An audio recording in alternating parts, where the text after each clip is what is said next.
शुभ सकाळ. कशा आहात सगळेजण? आजचा दिवस तुमच्यासाठी खूप छान आनंदाचा जावो हीच देवाच्या चरणी प्रार्थना करते. स्वागत आहे तुमचं माझ्या मराठी ब्लॉग चॅनलमध्ये. तर सकाळचे 9 वाजलेले आहेत आणि आज काही मला स्वयंपाक करायचा नाही आहे, कारण की आज मला माझ्या माहेरी जायचं आहे धोंडा करण्यासाठी. आता जास्त दिवस शिल्लक राहिले नाही आहे, अगदी 2-4 दिवस शिल्लक राहिले. म्हणून मग आईने सुद्धा धोंडा करण्यासाठी म्हणजे की जेवायला बोलवलं होतं.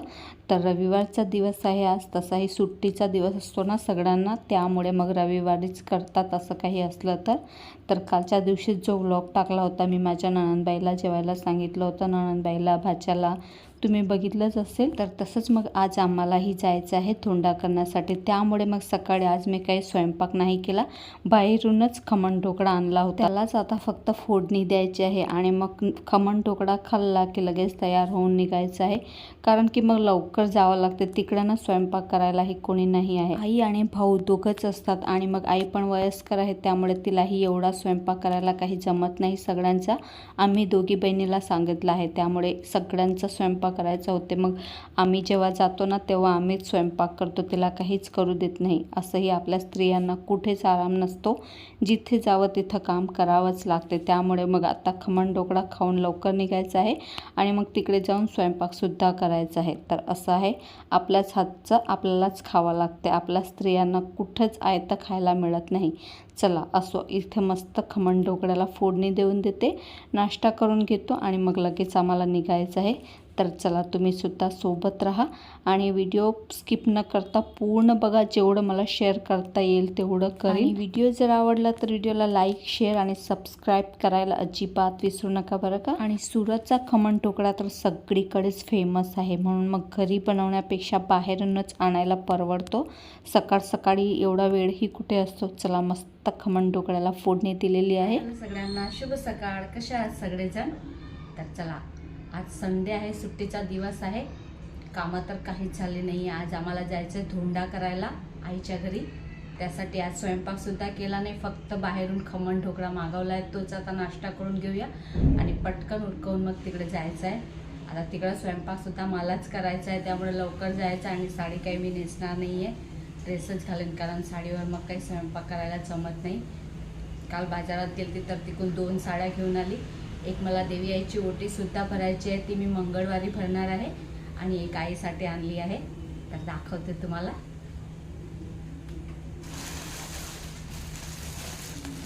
या 2 साड्या आणल्या आहे, ही मम्मीसाठी पांढरी आणली आहे आणि ही देवी आईसाठी.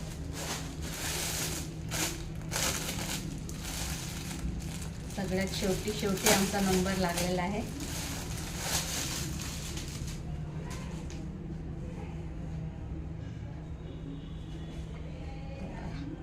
अशी काही साडी आणली आहे मी देवी आईची ओटी भरण्यासाठी. नंतर तर मीच ठेवणार आहे. मस्तच रंग आहे ना. अशी साडी नव्हतीच माझ्याकडे आणि मला घ्यायची सुद्धा होती. म्हटलं देवी आईची ओटी सुद्धा भरणी होईल आणि मग मला सुद्धा काम येईल. खूप छान आहे आणि खूप स्वस्त आहे बरं का. सुरतमध्ये साड्या खूपच स्वस्त मिळतात, तुम्हाला सांगेन मी याची किंमत.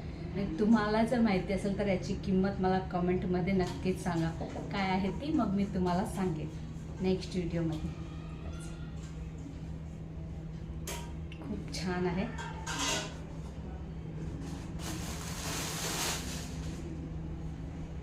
आणि आईसाठी मी दूध पांढरीच आणली आहे, कॉटनची आहे ही, म्हणून नेसली की जास्त गरमही होणार नाही.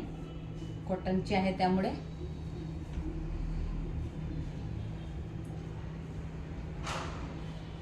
अधिक महिन्यामध्ये आईची ओटी भरतात ना, पण मी ओटी भरण्यासाठी नाही आणली, अशीच आणली आहे.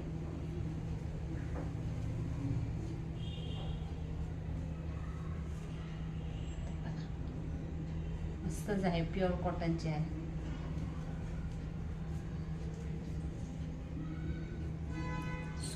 सूत अगदी मऊ आहे याच्यावर.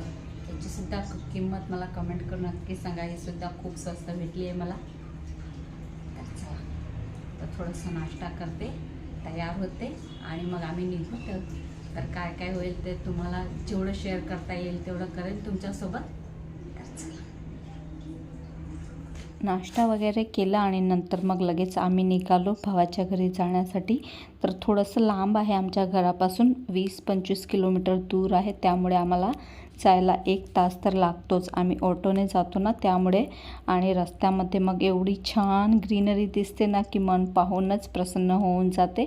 आणि इकडे तर अजूनही पाऊस पडलेला नाही आहे. पाऊस पडला की अजूनही छान हिरवंगार दिसते रस्त्याने. भलेही आम्ही एकाच गावात राहतो, पण मग लांबचा प्रवास असल्यामुळे काही जास्त येणं जाणं होत नाही, कारण मग घरचेच कामं असतात, खूप सारे प्रॉब्लेम्सही असतात. त्यामुळे मग वर्षातून 2 ते 3 वेळाच माझं येणं जाणं होते. पण भावाच्या घराखाली एवढी सुंदर ग्रीनरी आहे ना की तुम्हाला काय सांगू. इकडे आलं की मन अगदी माझं प्रसन्न होऊन जाते. सगळी ग्रीनरी बघून खूप सुंदर असं डेकोरेशन सारखंच ग्रीनरी केलेली आहे. खूप झाडं लावलेली आहेत आणि असं वाटतं की इथून किती सारी कटिंग घेऊन जाऊया, पण काही फायदा नाही. घरी लावायला जागाच नाही, तर काय घेऊन जाऊनही करणार आहे.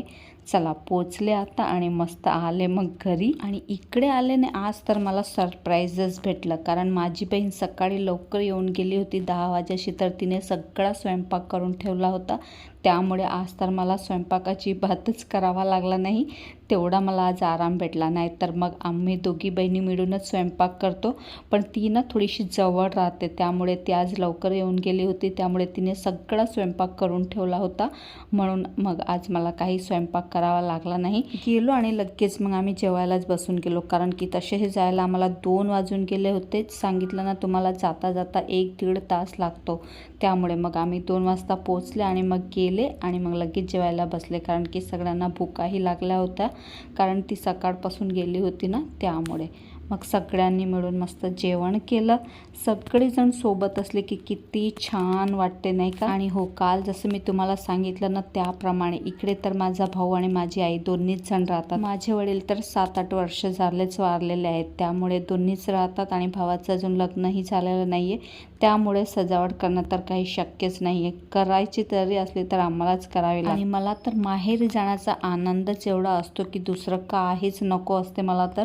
कारण की मुलींना ना माहेर भलेही बंगला असो किंवा झोपडी असो, पण तिकडे गेले की एक वेगळीच खुशी होत असते. मग त्याला सजावटला काही जागाच नसते. शेवटी माहेर ते माहेरच असते. आणि जसं मी तुम्हाला सांगितलं त्याप्रमाणे सगळ्यांचीच काही ऐपत नसते सोनं किंवा चांदी घेण्याची, पण ज्यांना खऱ्या अर्थाने करायचं असते ना, जावयाला मानपान द्यायचा असतो, ते अगदी तांब्याचा किंवा पितळाची छोटीशी वस्तू जरी दिली ना तरीही तेवढंही खूप झालं ह्या अधिक महिन्यामध्ये. असं नाही की तुम्ही खूप काही सोनं घ्या, चांदी घ्या, तेव्हाच अधिक महिन्याचा मान असतो, तसं काहीच नसते. तांब्या पितळेचा एक छोटासा दिवा जरी दिला ना त्याचंही खूप पुण्य लागते ह्या अधिक महिन्यामध्ये. आणि तसेही माझी आई आणि माझा भाऊ दोघेही साधे भोळे आहेत आणि आम्हालाही काही जास्त अपेक्षा नाही किंवा काही जास्त लालसाही नाही आहे. देवाने आम्हाला खूप काही दिलेलं आहे. आणि मग सगळेजण जर जमले की गप्पा काही संपत नाही. आमचंही तसंच आहे, खूप साऱ्या गप्पा होतात आणि वेळ कुठे निघून जातो कळतही नाही.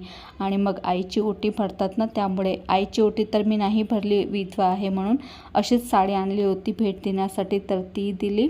चला तर मग आजचा हा छोटासा व्लॉग मी इथेच संपवते. अपेक्षा करते तुम्हाला आजचा व्हिडिओ आवडला असेल. व्हिडिओ आवडला असेल तर व्हिडिओला लाईक करा, शेअर करा आणि चॅनललासुद्धा सबस्क्राईब करायला विसरू नका. आणि आजचा व्लॉग तुम्हाला कसा वाटला मला कमेंट करून नक्कीच सांगा. भेटूया पुन्हा अशाच एका नवीन व्लॉगसोबत. तोपर्यंत स्वतःची काळजी घ्या. बाय.